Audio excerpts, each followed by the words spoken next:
You know how feminists always complain?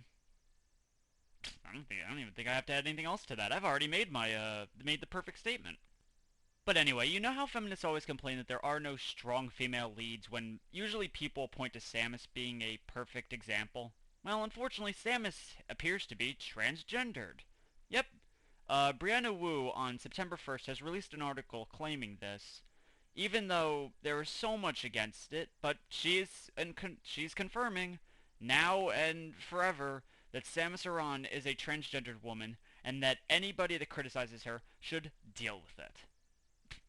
That's a very mature response there, Brianna. Now, of course, this could just be speculation. It's not like she's editing Wikipedia. Oh, wait. She did. She was trying to edit Wikipedia and say that Samus was transgendered in it, using herself as a source. Well, I guess we might as well see what all this fuss is about and see what her argument is. Let's journey to find out something bigger than Ridley. This is going to figure out what Samus's gender is. Or transgender is.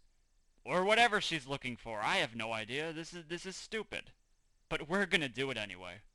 Verbatim. Over the years, Nintendo has slowly altered Samus's design into a petite blonde woman with large breasts. Finding her sexually attractive, some gamers are flat out uncomfortable thinking about her as a transgendered woman. As that Supreme Girl points out on Twitter, many gamers are incorrectly assuming that she is cisgendered simply from her gender presentation. The truth is, you can't know if someone is transgender simply by looking at them. Now, correct me if I'm wrong, but it almost sounds like that her being attractive is a bad thing. Hmm. Why would a female that is often considered a strong independent woman that feminists should like being attractive be a bad thing? Well, I don't know. But apparently Nintendo has contacted her about this. Well, would you look at that? It happens to I can't believe it. It just happens to be that Nintendo is confirming that Samus is indeed transgendered. Well, Brianna Wu, you definitely struck on something. However, this isn't a real Twitter handle.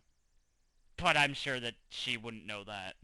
I mean, since when do people that post on news sites ever actually look up anything? Unless, of course, it's her looking up stuff about stuff that she said. Because, you know, she's the smart one. She knows all about Metroid. She even created it, didn't you know? But back to the subject at hand. You know, it's interesting. SJWs nowadays have to consider Samus as not a very good role model for women. Basically saying that her attractiveness is problematic, I guess one can say. I want to almost believe that they want Samus to be changed to a black, fat, transgendered woman so that anybody can relate to her. Except people that aren't black, fat, and transgendered. Oh well, you know them. They want everything changed for them. Or they just want to complain about something. Because if feminists don't have anything to complain about, then they'll just shrivel up and die. Just like a slug in a pile of salt. Saying that attractive females cannot be heroes is basically saying that they must be damsels in distress. Hey, Anita, that's something you don't like. You know, it's funny how feminists love to contradict themselves. It's almost like there's no actual problems going on, so they decide to just make some themselves.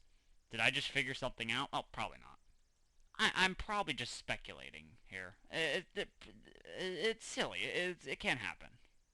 Nintendo is full of a bunch of bigots. After all, Shigeru Miyamoto made that game, that Mario Maker game. He didn't put black hands in it, despite the fact that there are black hands on the screen. I can't believe it. Nintendo's just full of a bunch of bigots. No, let's let some woman with no actual connections to Nintendo say what Samus is. Because why would the creator know about his own creation than just some random ugly woman on the internet?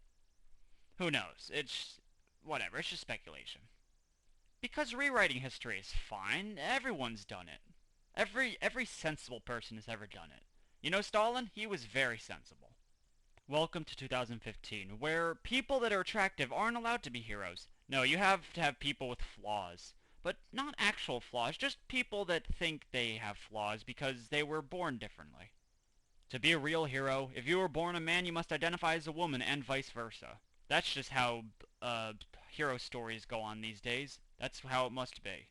Welcome to feminism. This is just how we live. Anyone cis is bad, anyone white is bad, and anyone attractive is the worst thing to ever come from the planet.